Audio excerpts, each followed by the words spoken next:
Hello and welcome to What the Tech from Boast AI, where we talk with some of the brilliant minds behind new and exciting tech initiatives to learn what it takes to tackle technological uncertainty and eventually change the world. I'm Paul Davenport, Boast resident tech journalist. Today I'm thrilled to welcome to the show Sophie Jiang, CEO and co-founder at MoVA Realities. We first connected with Sophie back in November at SAS North in Ottawa, where she took part in a special pitch competition sponsored by Boast and Tech2. The crowd was wowed with MoVA's mission to solve the hardest problem in business, turning audiences into champions who carry your story forward by putting 3D memories at customers' fingerprints. MoVA helps ensure businesses can turn their brands into 3D experiences where human connection meets scalable innovation. Built on science of memory and crafted with the elegance of technology and art, MoVA helps ensure that brand experiences stand out in a world flooded with content, text, and noise. So it's an incredible mission that's rooted in Sophie's background studying architecture at Princeton and navigating entrepreneurship in Canada. Can't wait to pick her brain on her path through the tech ecosystem and what's on deck for 2026. So without further ado, welcome to the show, Sophie. Thank you so much, Paul. That was an amazing intro. I'm honestly feeling so flattered already. Oh, well, I mean it when I say that you really wowed everybody. I know that personally, our team was very, very happy to connect with you just because you really brought the energy at the show. It was also a true demonstration that you know how to work an event and you understand how to engage with people and make sure that these can be actually powerful shows. So couldn't be happier to have you here and couldn't be happier to talk about MoVA too. I know we've connected a bunch. We were talking about architecture last time that we connected and we went pretty deep there. But to kick things off, tell us a little bit more about yourself. I know I alluded to your background a little bit at the top there, but I'd love to hear it from you. How did you get interested in entrepreneurship, in tech, and what brought you to MoVA? Yeah, thank you. So it's kind of a convoluted pathway because honestly, I was so dedicated to become a licensed architect. And until one day I discovered entrepreneurship. We actually had an accelerator at Princeton University. At that time, I met my co-founders through different kind of classes, and we were so amazed by this power of AR and VR, and also how it combines all of our backgrounds from robotics, neuroscience, architecture, and museum studies all in one into creating good experiences for people. So we're like, okay, taking this opportunity to really broaden our imagination and do all kinds of experimentations. So we started at the arts and culture space, and we actually bring one of our experiences to a senior care facility in New Jersey. And when we saw the senior residents, that's like, for example, a 97-year-old grandma, experience our immersive trip to ancient Egypt, they said that this reminds them of a family trip with their late husband 50 years ago. And that was the moment when I realized that, like, when it comes true to us that good experiences really is better than taking a pill. And that can make a great difference in our life experiences. And technology is doing more than just wow people. It actually can connect us better and unlock those relationships and memories. So yeah, and fast forward to today, we see this huge potential in the brand storytelling space because people crave presence, and AR VR is such a great tool to catch attention, create interactive moments, and really tell the stories that sticks. So yeah, that is how it all comes together. But it was really a wonderful kind of navigation and yeah, exploration. I love how you frame that. I love that story. So I want to call back to a few things that you mentioned there.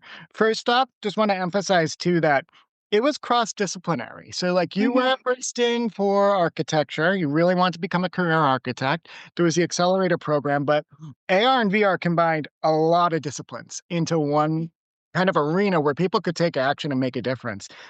I know we had Steven from BizWorks on the show a few weeks ago. He was another person who works in the geospatial space. I still need to connect you guys. So that was a good reminder to make sure that we Yes. can make sure our ecosystems are still delivering. But similar ethos and energy to what he was saying and to what you were saying and to what I'm hearing with everybody who's working in the AR and VR space. It's solving so much more than I think anyone really expected by just giving people a reality that, like, again, it's mixed, it's virtual, but it's something that they can really latch onto, and it's replicating in a powerful way that drives real world outcomes. So I love also that you said good experiences are better than taking a pill. I think that's the more sophisticated way of saying what I'm trying to say here. We're recording this ahead of the holiday season. I've seen a lot of family the past few weeks, people who I don't see in a long time. So that story about that woman who's like, this made me feel like I was on a trip with my husband from decades back. That really just like touched my heart because sure, we talk about the real practical applications, but that's so meaningful. I mean, even if it just makes your day to day, like living in reality, a better experience, that's just as powerful as designing new training algorithms or designing new training scenarios like Steven does at VisWorks, or like we even discussed, optimizing spaces for businesses, but also just for like organic collisions, for actually productive interactions. Basically, what we saw when we were at SAS North, and what I think we had some critiques on for other events that we've been at in the past. So, bringing it back to MoVA a little bit, tell me a little bit about some of the work you've been doing and how just the mission at MoVA Realities has evolved even in the past few months since we started speaking. Mhm. So in the beginning, we definitely started working with the arts and culture space. For example, we were working with Princeton University Art Museum with their Museum for All Ball. So it was one of the biggest fundraising galas annually. So it was really gathering a lot of the museum professionals and donors and really unlock their imagination of what is the future experiences of arts. And later on, also with McCarter Theater with we actually did a fun intermission experience with the Legacy of the Light show. So we would actually take a personality quiz before the show starts, and then they unlock this fun relationship with the cast on the stage. Then they bring themselves into the show and ended up being much more invested and immersed into the story. It actually also speak to a lot of the much more elderly community groups, which is very surprising. We're like, oh, I'm so glad that everyone is like able to access that good experiences that we created. And later on, we get talk to industry leaders, for example, Ernst& and Young and Deloitte and Dell and also Burning Man. So it's very interesting how that value of authenticity and accessibility still persist. Like it's still a core value, even though we talk about ROIs a lot, like conversion, retention, and all that stuff. But then you still want to start with telling a good original story to everyone in a room. So we are trying to essentially consolidate that creative value and the human value and turn that into business value. So that is very interesting. And we're also starting conversations with a lot of conference organizers because we're also seeing this challenge of crowd engagement in high traffic areas. How do we turn that into more shared and predictable good experiences? So it was really a process when we're seeing AR VR is more than an engagement technology, but it's actually a system that we can leverage. And we can blend that into the physical settings, which actually comes out naturally as our backgrounds in the architecture, is that we can design an environment, both physically and digitally, that bring us closer and tell a better story and convert better in a business terms. I love that. And I think that's something I really want to make sure I drive a line under. It's not just the virtual space, it's not just the digital spaces.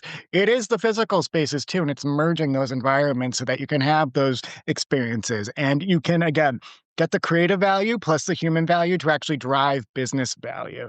So the VR of it all and the AR of it all helps you maybe stretch the boundaries of what you could do in the physical space, but it's not replacing the physical space, it's enhancing the Mhm. physical space. And it's making it something that people can actually get more value out of it. Whether that is somebody who's just looking for a great creative or arts experience, or it's a business like Boast who goes to a lot of events and conferences, and we need to optimize our presence there because it's a big investment to get a booth at one of those shows, but it's what happens around the booth. It's what happens around the event. And that's the things that I think a lot of businesses just take for granted are going to be given when you go to these Mhm. events, whereas I think you can really kind of take the wheel and steer all of that. And that's kind of what MoVA it helps teams do. Speaking in the business context, if I'm not misrepresenting you, of course. No, that's great. Because I always feel like our mission when we speak in very small terms is really helping people start better conversations. So we always feel like when you experience something that wowed you, surprised you, or delightful or rewarding, let's say we can do a scavenger hunt around the booth. We can also do a fun selfie around the booth. Then it could be a chance for the brands to tell their story, and it's also a chance for them to share a piece of personal memory. A lot of times, you can get people to say, like, hey, I've seen something surprising at this booth. Come over. Let's do something fun together. I always feel like that is much more attractive moments that I tend to remember for much, much longer is that you turn that curiosity into this spark of connection.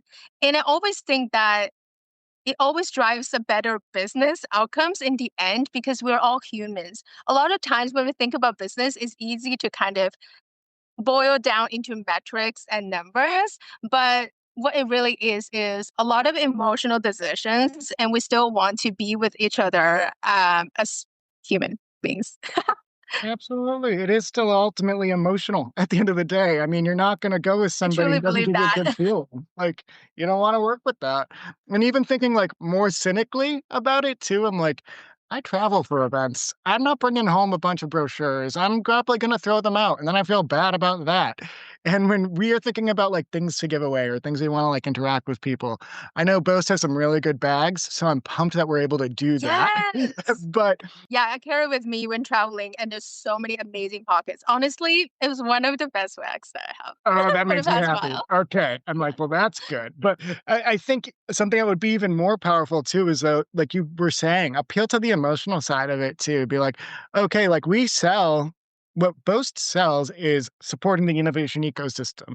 So I'm thinking about like, what are ways that at events, rather than just having people sit at our booth and talk about us, we can send them to go see examples of the most innovative companies that work with us. Or like, I mean, I'm inventing scenarios. I don't want to put words in your mouth about the realities of what could be done, but like a shred scavenger hunt immediately comes to mind. Like, go find, is this shreddable? Is this something? Engage with them. It's got that emotional value. So it's just like, it's clicking with my marketing brain in a big way. And yeah, this was the kind of excitement that we were kind of jazzing over at the event. And also since we've connected back since. And I totally get it. And I think to your point about with MoVA realities, you talk about how like the world is flooded with content, it's flooded with text, it's flooded with noise. This is also a way to appeal to the emotional side because it's giving people the opportunity to put a personal stamp on their interaction too. Whereas if I'm just giving you a brochure, if I'm just telling you our spiel, or I'm giving you a QR code to learn more, it's very different than if we give you an experience that you can find yourself in and then actually visualize it. So yeah, I could go on for a while. I just see the real value here, and obviously, again, why I want to make sure that we had you on the show. Now, another point I wanted to talk about, and we don't have to go deep into the funding or anything like that, but I mentioned that Tech2, they were part of the pitch competition. You took the bus down from Toronto to Ottawa. Some members of our team were there. We've also run into you at the rocket ship stage at Toronto City Hall, and you're very, very active in the community. How have you tapped into community to help build MoVA realities? And what has been some of your experiences working with community members to date? I just think it's great when we can talk to founders who take advantage of these ecosystems. And even just hearing that back at Princeton, this is kind of what planted the seed. You got into a community, an accelerator, and you learned a lot. So describe a little bit more about that to me and how that helped contribute to MoVA's mission today. I really love the term community, and I don't take it as a way of just people gathering. I really think of it as like intentional connection. A lot of times when I show up at scenarios where there's a lot of like-minded individuals or a lot of ecosystem partners, I would be very excited in the sense that, wow, I would have so much to learn from them. Instead of like I can pitch to them what I'm doing, I feel like a lot of times when I show up, I just generally feel like excited about what I'm doing. And whenever they talk about struggle, I'll be like, wait, what about this? What about that? Then by offering a lot of my natural curiosities and excitement, people learn about who I am and they ask more questions and they want to learn more about MoVA. So it was like a very natural conversation. And it wasn't much as like, oh, I just come to someone and try to pitch my whole brand and be like, well, can you make an introduction? And a lot of times it doesn't work that way. And I really think that when you're truly being present and be a good listener to people who are in conversation with you and really supporting them and have the curiosities towards their business, you will receive the same kind of respect and curiosity in return. And sometimes I will actually meet people that we met maybe a few months ago or even last year in some other events. And they'll be like, wait, I remember you. You were pitching on stage and like you answered questions like this way. And I was like, wait, how could you remember that? I was actually, it wasn't like a perfect pitch experience, but then I was just so glad that people remember me as like how my energy comes through. So yeah, a lot of times just being present and also highly recommend if you haven't tried, join some comedy club and do some improv work. It's really gonna help you being grounded in the present and be a good listener and put each other in the frame. Yeah, that has like changed my mindset so much about being in the crowd. I love that you said that. I went to Emerson College. I went for journalism, but they're known for their entertainment side and for like Jay Leno went there, Jennifer Coolidge went there, Dennis Leary, some of the great improvers of all time. Mhm. So I want to emphasize that it's a very underrated skill if you are able to be on your feet, listen, like you were saying. Yes, and but also like incorporate it all. I, again, went to school for journalism, print and multimedia, but those improv skills, so invaluable. I think everyone in business needs to do that just because, to your point, it makes you a good listener, makes you quick on your feet. I'm remembering at your pitch competition, I think there was a technical difficulty at one point and you called it out and then Yeah. you got everything back on track. And that's what made it really memorable because you're like, if I wasn't able to pick myself up because something went unexpectedly, then that could have completely fallen flat. Instead, you made an impression, and we all were like, "Tell us more." I'm like, "This is somebody who knows how to get their message across," and I thought that was really impressive. And I think, along with being able to think on your feet and be responsive like that, I think standing up for yourself as a founder like that too. I think it's very easy to get intimidated, especially in a big room when you're at Ottawa, you're at the Capitol, the Evan Solomon's walking around, I'm told. There's a bunch of investors everywhere and things like that. You gotta have confidence in what you're presenting. And I think Mm. it can be like a little bit of BS sometimes. I don't think MoVA is BS, but I think some companies, I'm like, you're very confident for what sounds like a pretty rudimentary solution in some stages, but those people still get the funding and they still get the chance because they advocated for themselves. So, Mm. more of a message to the founders and startup folks in the room like, have that confidence, take an improv class maybe so that you can think on your feet Yes. and not be on the back pedal. But that is a new piece of advice that we haven't had on the show before. So, wanted to call that one back out. Yes. Yeah. All right. So next piece, I want to know. We've talked a lot about how MoVA has come to be, what the kind of genesis of it was, about how you leverage the community. It started as a cross-disciplinary mission at the end of the day, and now you're serving. Again, I think you said Dell, EY, and I just blanked. Deloitte. Burning Man. Burning That Man. was that was the other one. I'm like, you're really merging a lot of disparate. I don't think I've ever heard Dell, EY, and Burning Man in one conversation before. So, like, again, props and kudos. But what's next for your team? What do you guys have on the roadmap? Where are you guys going to be going next for 2026? So we are really looking at the conference space in the sense that this is really a space that people want to have good conversation, and it ties a lot to the business outcomes. I think this is like a good step for us to validate some of our next like products. It was like a predictable engagement engine. So essentially, we can analyze the floor plan and optimize it, and also plant those augmented reality activation points so it can really guide people through the venue and to the sponsors. So it really increase those likelihoods of having good conversations and conversions. It really boosts the sales cycles and everything. So yeah, we are in conversation with several organizers. Can't really discuss the names, but they're very local and they're very active in Toronto. So we are, yeah, it was definitely active planning times in Q1 next year. And we are going to, a lot of them are talking about this challenge in navigation. And I just have this huge, I don't know, things up, like my head just started running as soon as people say navigation. I'll be like, wait, I study architecture. I know how spatial planning works. I know how to guide people into a certain spots or like influence their behaviors by arranging the rooms just slightly different. So Mhm. then that like our expertise really adds this like very interesting solution to their current challenges. So I'm so excited to explore that with them and then seeing how that formula can transform foot traffic into revenue for a lot of the high traffic spaces. So like pop-up stores in retail and also like airports and stadiums, like these are all the spaces that we're super excited about. But yeah, in the next year, we're definitely going to focus on like large events and conferences and building those relationships and really understanding and supporting them with what we know. That is like creative problem solving. That's what we love. Oh, I love that. So again, predictable engagement engine. Want to call that back out because that's what's being developed. Yes.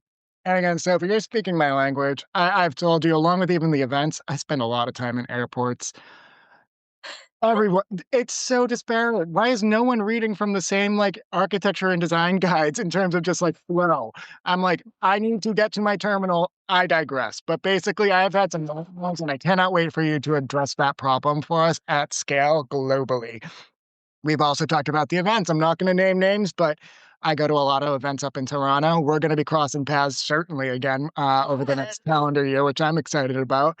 And I can't wait to see the work you've done because it ain't my first rodeo. I've seen some great ones, I've seen some bad ones. And oof, I know we were talking shop about optimization previously. I know it's going to be great. So you'll be hearing more about the success that Sophie's bringing into the new year here and on every Boast feed. So love that one. Now, Sophie, the new question for the show, which I think you can probably anticipate.